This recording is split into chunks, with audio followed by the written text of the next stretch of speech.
मित्रों, आपने भी देखा या फिर महसूस किया होगा कि आपके आसपास धर्म, कर्म और पूजा पाठ में लीन रहने वाले लोगों की जिंदगी खुशहाल नहीं होती जितने की दुष्ट और अधर्मी लोगों की होती है। और ये सब देखकर आपके मन में भी कभी ना कभी ये सवाल जरूर उठा होगा कि आखिर अच्छे लोगों के साथ बुरा क्यों होता है। परंतु आज के अधिकतर जनमानस इस रहस्य के बारे में नहीं जानते, जिसका सबसे बड़ा कारण है कि वे धर्म ग्रंथों को सही से पढ़ते नहीं या फिर उसमें लिखी बातों पर विश्वास नहीं करते। आज की इस वीडियो में हम आपको बताएंगे कि आखिर अच्छे लोगों के साथ हमेशा बुरा ही क्यों होता है, जिसका वर्णन भागवत गीता में भगवान कृष्ण ने विस्तार से किया है। तो चलिए बिना किसी देरी के आज की ये वीडियो शुरू करते हैं। नमस्कार मित्रों, स्वागत है आप। गीता में वर्णित कथा के अनुसार अर्जुन के मन में जब भी कोई दुविधा उत्पन्न होती थी, वो उसके समाधान के लिए श्री कृष्ण के पास पहुंच जाते थे। एक दिन की बात है, अर्जुन भगवान श्री कृष्ण के पास आए और उनसे बोले, हे वासुदेव, मुझे एक दुविधा ने घेर रखा है और इसका समाधान आप ही बता सकते हैं। तब श्री कृष्ण ने अर्जुन से कहा, हे धनंजय, अपने मन की दुविधा विस्तार से बताओ, तब मैं तुम्हें उसका हल बताऊंगा। तब अर्जुन बोले, हे नारायण, कृपया कर मुझे ये बताइए कि अच्छे लोगों के साथ हमेशा बुरा ही क्यों होता है, जबकि बुरे लोग हमेशा खुशहाल दिखते हैं। अर्जुन के मुख से ऐसी बातें सुनकर श्री कृष्ण मुस्कुराते हुए बोले, हे पार्थ, मनुष्य जैसा देखता है या फिर महसूस करता है, वास्तव में वैसा कुछ नहीं होता, बल्कि अज्ञानतावश वह सच्चाई को समझ नहीं पाता। श्री कृष्ण की बातें सुनकर अर्जुन हैरान हो गए और बोले, हे नारायण, आप क्या कहना चाहते हैं, मेरी समझ में नहीं आया। तब श्री कृष्ण बोले, अब मैं तुम्हें एक कथा सुनाता हूं, जिसे जानने के बाद तुम समझ जाओगे कि हर एक प्राणी को उसके कर्म के हिसाब से ही फल मिलता है। अर्थात जो बुरा कर्म करता है उसे बुरा फल मिलता है और जो अच्छा कर्म करता है उसे अच्छा फल मिलता है, क्योंकि अच्छे कर्म और बुरे कर्म तो मनुष्य पर निर्भर करता है। प्रकृति प्रत्येक को अपनी राह चुनने का मौका देती है। अब इसका फैसला करना कि वो किस राह पर चलना चाहता है, ये व्यक्ति विशेष की इच्छा पर निर्भर करता है। फिर कथा सुनाते हुए श्री कृष्ण बोले, बहुत समय पहले की बात है, एक नगर में दो पुरुष रहा करते थे। उनमें से एक पुरुष व्यापारी था, जिसके लिए अपने जीवन में धर्म और नीति की बहुत महत्ता थी। वो पूजा पाठ और भगवान की भक्ति में बहुत विश्वास करता था। चाहे कुछ भी हो जाए, वो रोज मंदिर जाना नहीं भूलता, ना ही दान धर्म के कार्य में किसी प्रकार की कमी रखता था। कुछ भी हो जाए, वह नित्य भगवान की पूजा अर्चना किया करता था। वहीं दूसरी ओर उसी नगर का दूसरा पुरुष पहले से बिल्कुल ही विपरीत था। वो प्रतिदिन मंदिर तो जाया करता था, परंतु पूजा पाठ के उद्देश्य से नहीं, बल्कि मंदिर के बाहर से चप्पल और धन चुराने के लिए। उसे दान धर्म न्याय नीति किसी से कुछ लेना देना नहीं था, इतना ही कि वह मंदिर जाकर वहां चोरी किया करता था।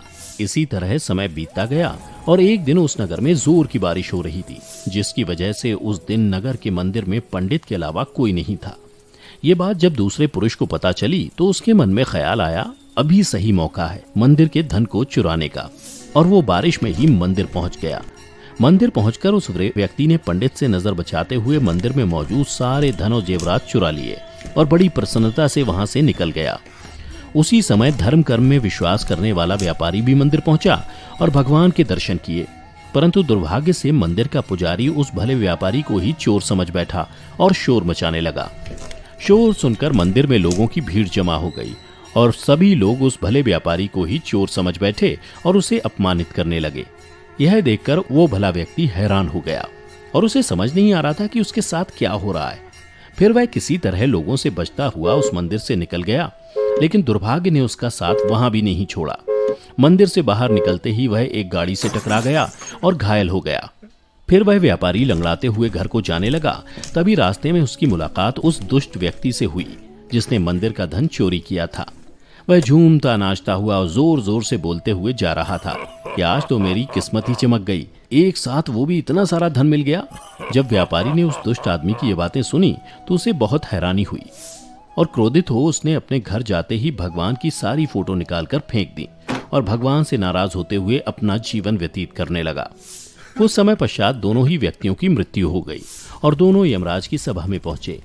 उस व्यापारी ने अपने बगल में उस दुष्ट व्यक्ति को खड़ा देख क्रोधित स्वर में यमराज से पूछ ही लिया कि मैं तो हमेशा अच्छे कर्म करता था, पूजा पाठ दान धर्म में विश्वास रखता था, जिसके बदले मुझे जीवन भर सिर्फ अपमान और दर्द ही मिला, और इस अधर्म करने वाले पापी व्यक्ति को नोटों से भरी पोटली, आखिर क्यों? इस पर यमराज ने उस व्यापारी को बताया कि पुत्र, तुम गलत सोच रहे हो। जिस दिन तुम्हें गाड़ी से टक्कर लगी थी, वास्तव में उस दिन तुम्हारे जीवन का आखिरी दिन था, परंतु तुम्हारे किए गए अच्छे कर्मों के कारण ही तुम्हारी मृत्यु एक छोटी सी चोट में परिवर्तित हो गई। और इस दुष्ट व्यक्ति के बारे में जानना चाहते हो तो पुत्र, दरअसल इसके भाग्य में राजयोग था, जो कि इसके दुष्कर्म और अधर्म के कारण एक छोटे से धन की पोटली में परिवर्तित हो गया। श्री कृष्ण अर्जुन को ये कथा सुनाने के बाद कहते हैं, पार्थ, क्या तुम्हें अब तुम्हारे प्रश्न का उत्तर मिल गया? ऐसा सोचना कि भगवान लोगों के अच्छे कर्मों को नजरअंदाज कर रहे हैं, ये बिल्कुल भी सत्य नहीं है। भगवान हमें क्या किस रूप में दे रहा है, ये मनुष्य की समझ में नहीं आता। लेकिन अगर आप अच्छे कर्म करते हैं तो भगवान की कृपा सदैव आप पर बनी रहती है। तो मित्रों, इस कहानी से ये पता लगता है कि आपको कभी भी अपने कर्मों को बदलना नहीं चाहिए, क्योंकि आपके कर्मों का फल आपको इसी जीवन में मिलता है, बस आपको उसका पता नहीं चलता। इसलिए मित्रों, मनुष्यों को चाहिए कि वह हमेशा अपने जीवन में अच्छे कर्म करते रहें, क्योंकि श्री कृष्ण ने गीता में भी बताया है कि किसी के द्वारा किया गया कर्म बेकार नहीं जाता, भले ही कर्म अच्छा हो या फिर बुरा। तो मित्रों, आशा करता हूं कि आप भी आज से इस कथा का अनुसरण करेंगे। फिलहाल आज की ये कथा यहीं समाप्त होती है। अगर आपको हमारी ये कथा पसंद आई हो तो इसे ज़्यादा से ज़्यादा लाइक और शेयर करें। साथ ही अगर आप हमारे चैनल पर पहली बार वीडियो देख रहे हैं तो ऐसी ही पौराणिक और आध्यात्मिक कथाओं के लिए इसे अभी सब्सक्राइब कर लें। और हमारी आज की ये वीडियो कैसी लगी हमें कमेंट करके ज़रूर बताएं।